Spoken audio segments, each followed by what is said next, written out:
You guys seem to enjoy King in the Hill and each episode gets 600 or 700 likes. If we can keep that going, that would be awesome. I started this one by changing my optics to holographic sights. From there, I went straight to the truck. Now the truck was about 1.2 away from the town and it had a wheel broken, so it wasn't going anywhere. I decided to get a quad bike. You can get quad bikes, they're free. But this guy got in before I did, so I'm like, I'll just get another one. But as I spawned the other one, his despawned. So I was like, you don't get it, I'm gonna get it.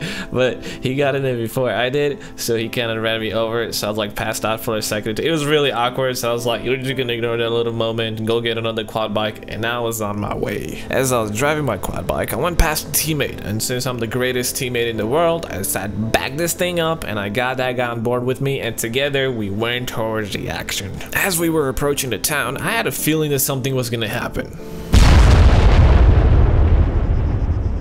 Yep, ran over a mine, but I was going so fast that only damaged part of the quad bike, and myself and the teammate, we were okay. Now this episode is a bit more of a lone ranger because you don't always have to play with a group and you don't always have a group, so in this episode you're gonna see a little bit more of myself going solo. I got close to a house and I started hearing shots, but I didn't know where they were coming from or where they were landing, so I decided to move on from there. But as I got in front of the house, I saw an enemy. I took a couple of shots at him, I completely missed him, but now it was my time to find some cover. So I went behind this door here and I was gonna try to keep scoping out to see if I see him. I threw a grenade hoping that I could do something. I was like, where will it land? I didn't know where I was throwing grenades, and yeah, that was a bit of a failed grenade, I gotta admit it. I decided to move from there, and good thing that I did. A grenade exploded right next to me. I was gonna try to figure out where those shots that you're hearing right now were coming from, but best I could figure out was from those two teammates. I figured I should move closer into the objective, and you're seeing me walking, ignoring all these houses, and the reason why I'm doing that is that there's a teammate here. There you see him on the balcony. I figured that they should sort of be clean, I guess. I made it to the last row of houses and I got in it, and I'm saying that it's the last one because you can see through the windows and through the door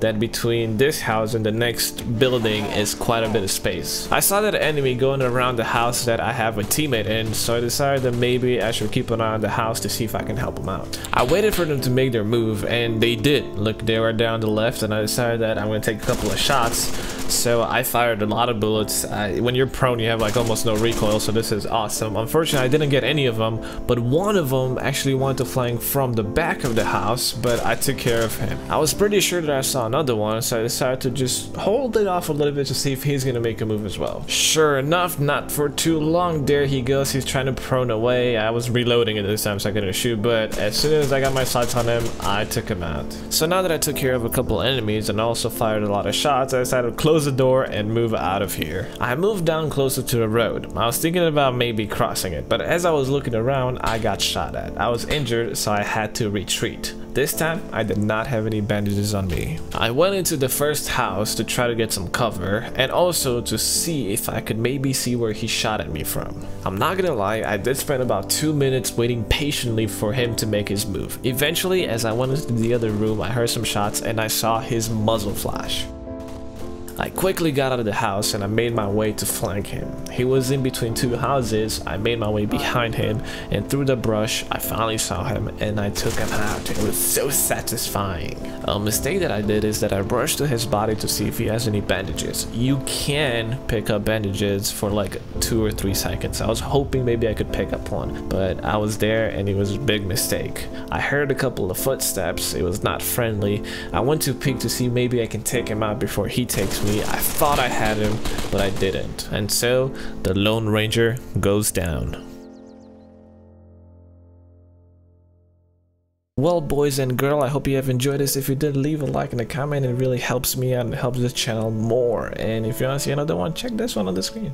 Now, I'll be honest with you. This is a whole gameplay, but I will edit it down a bit. It's about 9 minutes, and I'm hoping to make it a bit shorter and more entertaining for you guys. But I will leave in the important bits and parts. I started the game by updating my optics to a green dot sight. From there, I got some ammo, and I went to be teleported to the truck. Now, if I missed this in the last episode, this truck acts as a spawn. Wherever the truck is, that's where you spawn. As you can see, we're quite far from the town, so we did spend a few minutes on the road. Eventually, we got close to the town.